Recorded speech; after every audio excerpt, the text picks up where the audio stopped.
Hi guys, welcome to Shailapuni YouTube channel. ಎಲ್ಲರೂ ಹೇಗಿದ್ದೀರಾ? I hope ಎಲ್ಲರೂ ಚೆನ್ನಾಗಿದ್ದೀರಾ ಅಂತ ಭಾವಿಸ್ತಾ, ನಮ್ಮ ಕಡೆ ಇವತ್ತು ಹಾಸನ ಕಡೆ ಇವತ್ತು ನಾಗರಹಬ್ಬ ಮಾಡ್ತಾರೆ. ಹೊಸ ವರ್ಷದ ದಿನ, ಹೊಸ ವರ್ಷ ಬಂದಿರೋ ಮಂತಲ್ಲಿ ನಾಗರಹಬ್ಬ ಮಾಡ್ತಾರೆ, ಸಂಕ್ರಾಂತಿಗಿಂತ ಮುಂಚೆ. ಹಾಗಾಗಿ ಇವತ್ತು ನಮ್ಮ ಕಡೆ ಹಾಸನ ಕಡೆ ನಾಗರಹಬ್ಬ ಮಾಡ್ತಾಯಿದ್ವಿ. ಇವತ್ತು ಯಾವ ಥರ ತಯಾರಿ ಮಾಡ್ಕೊಂಡಿದ್ವಿ, ನಮ್ಮ ಕಡೆ ಅಂತೂ ಇಲ್ಲಿ ನಾನಿರೋ ಪ್ಲೇಸಲ್ಲಿ ಬೆಂಗಳೂರಲ್ಲಿ ಹುಡುಕೋದೇ ದೊಡ್ಡ ಕಷ್ಟ ಆಗೋಗಿದೆ. ಹಳ್ಳಿ ಕಡೆ ಆದರೆ ಸಿಗ್ತವೆ, ಬಟ್ ಈ ಸಿಟಿಯಲ್ಲಿ ಎಲ್ಲೆಲ್ಲಿ ಇರ್ತವೆ ಅಂತ ಗೊತ್ತಾಗಲ್ಲ. ಅದನ್ನು ಇವತ್ತು ಹುಡ್ಕೊಂಡು ಮನೆಯಲ್ಲೆಲ್ಲ ಕೆಲಸ ಮಾಡಿಕೊಂಡು ಪ್ರಸಾದ ಏನು ಮಾಡ್ತೀನಿ ಅಂತ ತೋರಿಸ್ತೀನಿ ಇವತ್ತು. ನೀವು ನೋಡಿ ಎಂಜಾಯ್ ಮಾಡಿ. ನಿಮಗೂ ಖುಷಿ ಆದರೆ ನನಗೊಂದು ಕಮೆಂಟ್ ಹಾಕಿ. ಪ್ಲೀಸ್ ಸಬ್ಸ್ಕ್ರೈಬ್ ಮಾಡೋದು ಮಾತ್ರ ಮರಿಬೇಡಿ, ಮತ್ತು ಶೇರ್ ಮಾಡೋದು ಮಾತ್ರ ಖಂಡಿತ ಮರಿಬೇಡಿ. ಇವತ್ತು ಮನೆ ಪೂಜೆ ಎಲ್ಲ ಮುಗೀತು. ಬನ್ನಿ, ಏನೇನು ಮಾಡಿದೆ ನನ್ನ ಬೆಳಗ್ಗೆ 5 ಗಂಟೆಗೆ ಎದ್ದು ಏನೇನು ಮಾಡಿದೆ ಅಂತ ತೋರಿಸ್ತೀನಿ, ಓಕೆನಾ? ಇದು ರಾತ್ರಿ ಅಕ್ಕಿ ನೆನೆಸಿಟ್ಕೊಂಡಿದ್ದೀನಿ. ಸ್ವಲ್ಪ ಹಾರಕ್ಕೆ ಬಿಡಬೇಕಷ್ಟೇ, ಜಾಸ್ತಿ ಡ್ರೈ ಆಗಬಾರ್ದು. ಸ್ವಲ್ಪ ತಣ್ಣಗಿದ್ದಂಗೆ ಮಿಕ್ಸಿಗೆ ಹಾಕ್ಕೊಳ್ಬೇಕು. ಈ ಥರ ನೀಟಾಗಿ ಜರಡಿ ಮಾಡಿಕೊಂಡು, ಜಾಸ್ತಿ ಡ್ರೈ ಮಾಡೋಕ್ಕೆ ಹೋಗಬೇಡಿ, ಆವಾಗ ಚೆನ್ನಾಗಿ ಬರಲ್ಲ ಇದು. ಅದಕ್ಕೆ ತಣ್ಣಗಿದ್ದಂಗೆ ಮಾಡ್ಕೋಬೇಕು. ಆಮೇಲೆ ಇದಕ್ಕೆ ನಾನು ಹಸಿ ಕಾಯಿ ಹಾಕಿದ್ರೂ ಚೆನ್ನಾಗಿರುತ್ತೆ. ನಾನು ಇಲ್ಲಿ ಒಣಕೊಬ್ಬರಿ ಹಾಕ್ಕೊತಿದ್ದೀನಿ. ಬೆಲ್ಲ ನಾನು ಸ್ವಲ್ಪ ತುರಿದು ಇಟ್ಕೊಂಡಿದ್ದೀನಿ, ಅದನ್ನೇ ಹಾಕ್ತಿದ್ದೀನಿ. ಇದು ನಮ್ಮ ಕಡೆ ಫೇಮಸ್ಸು, ಬಟ್ ಎಲ್ಲದಕ್ಕೂ ಮಾಡ್ತಾರೆ ಇದನ್ನು. ಯಾವುದನ್ನು ಹೊಸ್ಗೆ ಹಾಕೋದಕ್ಕೆ ಎಲ್ಲದಕ್ಕೂ ಮಾಡ್ತಾರೆ. ಇದೊಂದು ನನಗೂ ಅಲ್ಲಿಗೆ ಹೋದ್ಮೇಲೆ ಗೊತ್ತಾಗಿದೆ ಇದೊಂದು ಡ್ರೈ ಇದೆ ಅಂತ. ಮತ್ತು ಇದನ್ನು ನಾನು ಮಿಕ್ಸಿಗೆ ಹಾಕ್ಕೊಂಡು ಮಿಕ್ಸ್ ಮಾಡ್ತಿದ್ದೀನಿ. ನೀರೇನು ಹಾಕ್ಕೋಬೇಡಿ. ಒಂದು ಸ್ವಲ್ಪ ಹೊತ್ತು ನೀರೆಲ್ಲ ಬಿಟ್ಕೊಳ್ತಲ್ವ ಬೆಲ್ಲ, ಅಲ್ಲಿವರೆಗೂ ಬಿಡಬೇಕು. ಒಂದು 5 ನಿಮಿಷ ಬಿಟ್ಟರೆ ಸಾಕು, ಅದೇ ಬಿಟ್ಕೊಳುತ್ತೆ. ಈ ಥರ ಮಿಕ್ಸ್ ಮಾಡಿಬಿಟ್ಟು ಬಿಡಿ, ಅದಾಗುತ್ತೆ. ನಾನು ಇನ್ನೊಂದು ಸ್ವಲ್ಪ ಬೆಲ್ಲ ಹಾಕ್ಕೊತೀನಿ. ಅದು ಸಾಕಾಗಲ್ಲ ಅನಿಸ್ತು, ಅದಕ್ಕೆ ನಾನು ಸ್ವಲ್ಪ ಬೆಲ್ಲ ಹಾಕ್ಕೊತಿದ್ದೀನಿ.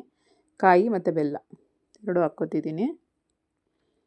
ಒಂದು ಸಲ ನೀಟಾಗಿ ಮಿಕ್ಸ್ ಮಾಡ್ಕೋಬೇಕು. ನಾವು ಕಜ್ಜಾಯಕ್ಕೆಲ್ಲ ಹೆಂಗೆ ಮಿಕ್ಸ್ ಮಾಡ್ಕೋತೀವಲ್ಲ ಅದೇ ಥರ ನೀಟಾಗಿ. ಆದರೆ ನೀರು ಹಾಕ್ಕೊಬಾರ್ದು ಅಷ್ಟೇ. ಬೇಕಾದರೆ ನಿಮ್ಗೆ ಕಾಯಿ ಬೇಕು ಅಂದರೆ ನಮ್ಗೆ ಹಂಗಂಗೆ ಬಾಯಿಗೆ ಸಿಕ್ಕಬೇಕಂದ್ರೆ ತುರಿದು ಹಾಕ್ಕೊಂಡ್ರು ಚೆನ್ನಾಗಿರುತ್ತೆ. ನಾನು ಇದರಲ್ಲಿ ಕರಿ ಎಳ್ಳು ಹಾಕ್ಕೊತಿದ್ದೀನಿ. ಅದು ಅಷ್ಟೇ ಮಿಕ್ಸ್ ಮಾಡ್ಕೊತಾರೆ. ಇದ್ರೂ ಅದನ್ನೇ ಏನೋ ಅಂತಾರೆ, ಬಟ್ ನನಗದು ಗೊತ್ತಿಲ್ಲ ಹೆಸರು. ನಿಮಗೇನಾದರೂ ಗೊತ್ತಿದ್ದರೆ ಕಮೆಂಟ್ ಮಾಡಿ. ಈ ಥರ ನೀಟಾಗಿ ಮಿಕ್ಸ್ ಮಾಡಿಬಿಟ್ಟು ಸೈಡಲ್ಲಿ ಎತ್ತಿಕ್ಬಿಡ್ಬೇಕು. ಈಗ ನೋಡಿ, ಈ ಥರ ಆಗ್ತಾಯಿದ್ದಂಗೆ ಗಂಟು ಬರುತ್ತೆ ನೋಡಿ. ಈ ಥರ ಗಂಟು ಮಾಡಿಕೊಂಡು ಸೈಡ್ಗೆ ಇಕ್ಕೋಬೇಕು. ಈ ಥರನೇ ಇಡೋದು ದೇವರಿಗೆ. ಹಾಗಾಗಿ ಗಂಟು ಬರುತ್ತಾ ಇಲ್ಲ ಅಂತ ನೋಡಿಕೊಂಡು ಸೈಡಿಗೆ ಎತ್ತಿಕ್ಕೊಳ್ಳಿ.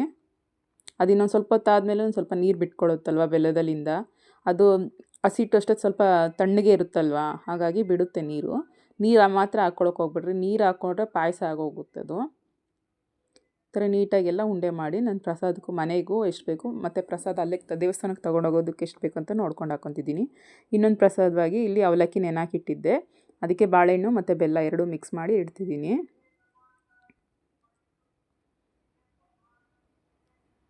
ಸಕ್ಕರೆ ಹಾಕೋಕ್ಕೆ ಹೋಗ್ಬಿಡಿ ಫ್ರೆಂಡ್ಸ್, ಇದಕ್ಕೆ ಚೆನ್ನಾಗಿರುತ್ತೆ. ಬೆಲ್ಲ ಹಾಕಿದ್ರೆ ಮತ್ತು ಸೂಪರ್ ಟೇಸ್ಟು. ನನ್ನ ಮಗಳ ಫೇವ್ರೇಟ್ ಇದು.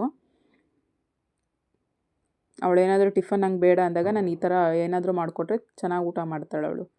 ಅದಕ್ಕೆ ಈ ಥರ ಬೆಲ್ಲ ಹಾಕಿ, ನಮ್ಮ ಮನೆಯವ್ರು ಯಾರಿಗೂ ಬೇಕು ಅಂದರು, ಅದಕ್ಕೆ ಅವ್ರಿಗೂ ಇನ್ನೊಂದು ಸ್ವಲ್ಪ ಹಂಗೆ ಸೈಡ್ಗೆ ಎತ್ತಿಟ್ಟಿದ್ನಲ್ವ, ಅದನ್ನೇ ಇನ್ನೊಂದು ಸಲ ಮಾಡ್ಕೊತಿದ್ದೀನಿ. ಇದು ಎಲ್ಲರಿಗೂ ಇಷ್ಟ ಫ್ರೆಂಡ್ಸ್, ನಮ್ಮ ಕಡೆ ಎಲ್ಲರಿಗೂ. ಅದಕ್ಕೆ ನಮ್ಮ ಮನೆಯವ್ರಿಗೂ ಸ್ವಲ್ಪ ಇಷ್ಟ ಅಲ್ವಾ ಅಂತ ಮಾಡ್ತಿದ್ದೆ. ಅವರು ತೊಗೊಂಡು ಹೋಗ್ತಾರಲ್ವ ಅಂತ, ಪ್ರಸಾದ ಅಂತ ಎಲ್ಲರಿಗೂ ಕೊಡೋಣ ಅಂತ ಒಂದು ಸ್ವಲ್ಪ ಜಾಸ್ತಿನೇ ಮಾಡಿದ್ದೆ. ನೀವು ಒಂದು ಸಲ ಟ್ರೈ ಮಾಡಿ. ಅದೇ ಮಾಮೂಲಿ ಹುತ್ತಿಗೆ ನಾಗರ ಹಬ್ಬಗಳ ಟೈಮಲ್ಲಿ ಇದನ್ನು ಮಾಡ್ತವೆ, ಮತ್ತು ಹೊಸ್ಗೆ ಟೈಮಲ್ಲೂ ಮಾಡ್ತಾರೆ ನಮ್ಮ ಕಡೆ. ಬಟ್ ಈ ಕಡೆ ನಾನು ಎಲ್ಲೂ ನೋಡಿಲ್ಲ, ಬ್ಯಾಂಗ್ಳೂರು ಸಿಟಿಯಲ್ಲಿ ಎಲ್ಲೂ ನೋಡಿಲ್ಲ. ಎಲ್ಲ ಸೈಡ್ಗೆ ಎತ್ತಿ 3 ಥರ ಪ್ರಸಾದ ಮಾಡ್ಕೊಂಡಿದ್ದೀನಿ ನೋಡಿ. ಇವಾಗ ಟಿಫನ್ನಿಗೆ ಅಂತ ಟೊಮೆಟೊ ಗೊಜ್ಜು ಥರ ಮಾಡಿರಲಿಲ್ಲ ನಾನು, ಅದನ್ನೇ ಟೊಮೆಟೊ ಚಟ್ನಿ ಥರನೂ ಮಾಡ್ಕೋತೀನಿ. ಗೊಜ್ಜು ಥರ ಆದರೆ ಮಕ್ಕಳೆಲ್ಲ ಸೈಡ್ಗೆ ಟೊಮೆಟೊ ಎತ್ತಿಡ್ತಾರಲ್ವ ಅಂತ ನಾನು ಅದನ್ನು ಚಟ್ನಿ ಮಾಡ್ಕೋತೀನಿ. ಈ ಕಡೆ ದೋಸೆಗೆ ಹಾಕ್ಕೊತಿದ್ದೀನಿ ಬೆಳಗ್ಗೆ ಟಿಫನ್ ಮಾಡೋಕ್ಕೆ.